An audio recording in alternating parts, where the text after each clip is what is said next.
दस्तक ड्रामे की अगली किस्त में आप देखेंगे कि सैफ ने पहले ही दिन किरण के साथ जो कुछ किया, ये सब देखकर तो वो खौफजदा हो चुकी है। अपनी मोहब्बत के जाने का दुख, वो गुस्सा घर वालों पर तो ना निकाल सका, लेकिन किरण कमज़ोर है, इसीलिए सारा गुस्सा पहले ही दिन इस पर निकाल देता है। अब हाथ पर मौजूद जख्म से ज़्यादा सैफ का रवैया किरण को अजियत दे गया। अपने जख्मों पर ट्यूब लगा रही थी और साथ साथ रो रही थी। जब सैफ की बहन आकर ये सब देख लेती है हकीकत जानने के बाद, तो इसे और भी ज़्यादा गुस्सा है और रही से ही कसर सैफ की खाला पूरी कर देती है कि ऐसी कौन सी बड़ी बात हो गई।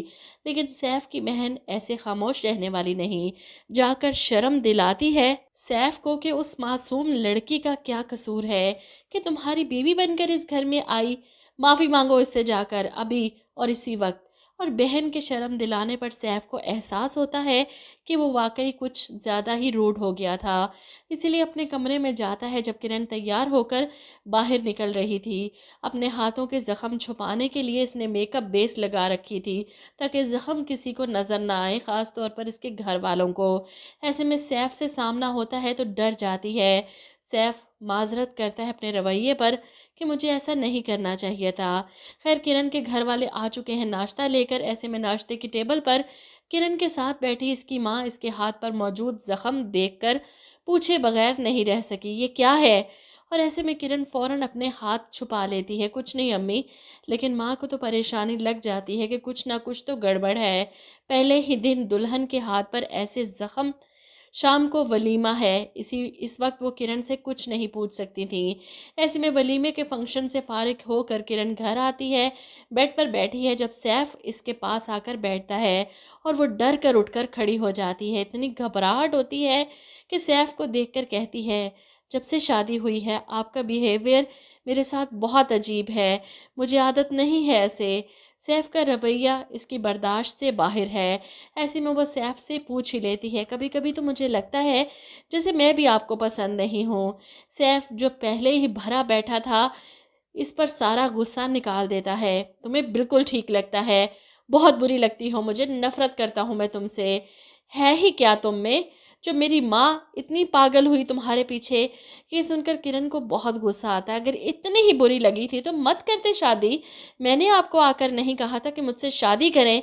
इस पर सैफ चिल्लाता है, घर वालों का प्रेशर, खानदान की इज्जत का प्रेशर, ये रिश्ता पक्का होने का प्रेशर, करनी पड़ी तुमसे शादी।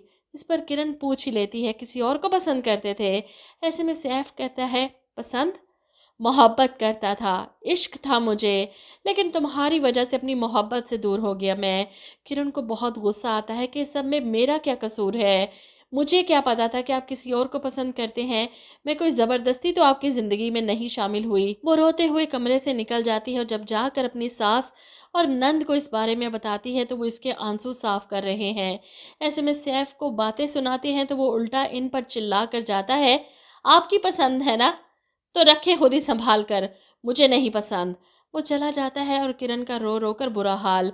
ऐसे में सैफ की बहन इसके पीछे जाती है इसे समझाने के लिए कि ये सब क्या है, इस लड़की का क्या कसूर है, आखिर इसे किस बात की सज़ा दे रहे हो? बस बहुत हो गया, हो गई है शादी तो निभाओ इसे। जिस पर सैफ कहता है, मुझे नहीं पता मुझे क्या हो रहा है, फरियाल को छोड़ने का सोचता हूँ तो मेरा दिल फटने लगता है। जिस पर सैफ की बहन को गुस्सा आता है, अगर इतनी मोहब्बत थी फरियाल से तो कर लेते ना शादी, जाकर उससे छोड़कर सब चले जाते। अगर तुम्हारे अंदर इस आराम और आसाइश को छोड़ने की जुर्रत नहीं थी तो इस सब का बदला तुम किरण से क्यों ले रहे हो? इधर किरण सैफ की मिन्नत करती है कि मुझे मेरी अम्मी के घर ले जाएं। वो तो पहले ही पीछा छुड़वाना चाहता था, इसे वहाँ छोड़ने जाता है लेकिन इनके इसरार करने पर भी नहीं बैठता। इसके इस रवैये को देखकर सब घर वाले अजीब कशमकश का शिकार हैं।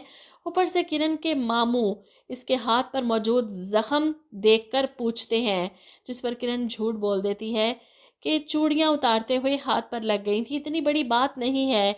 लेकिन कबीर मामू अच्छे से समझते हैं किरण ने पहली बार तो चूड़ियाँ पहनी नहीं थी जो उतारते हुए हाथों पर जख्म कर देती। वो इसे कहते हैं, चुप रहने से मसलों का हल नहीं निकलता, बताओ अगर उस घर में तुम्हारे साथ कोई मसला है। सैफ तो ठीक है, कहीं तुम्हारे साथ इसने तो। इस पर किरण मना करती है, मामू आप भी बाल की खाल निकालते हैं, ऐसी कोई बात नहीं, सब ठीक है, सैफ भी अच्छे हैं, وہ اپنے گھر والوں کے سامنے سیف کا بھرم رکھ لیتی ہے۔ وہیں فریال کے فون نہ اٹھانے کا غم منا رہا ہے۔ سیف جب گھر پہنچتا ہے تو اس کے ماں باپ اس پر پریشر ڈالتے ہیں، کرن کو واپس لے کر آؤ اور اپنا رویہ اس سے ٹھیک کرو، جو کچھ تم اسے بتا چکے ہو، اگر وہ واپس نہ آئی تو ہم سے برا کوئی نہیں ہوگا۔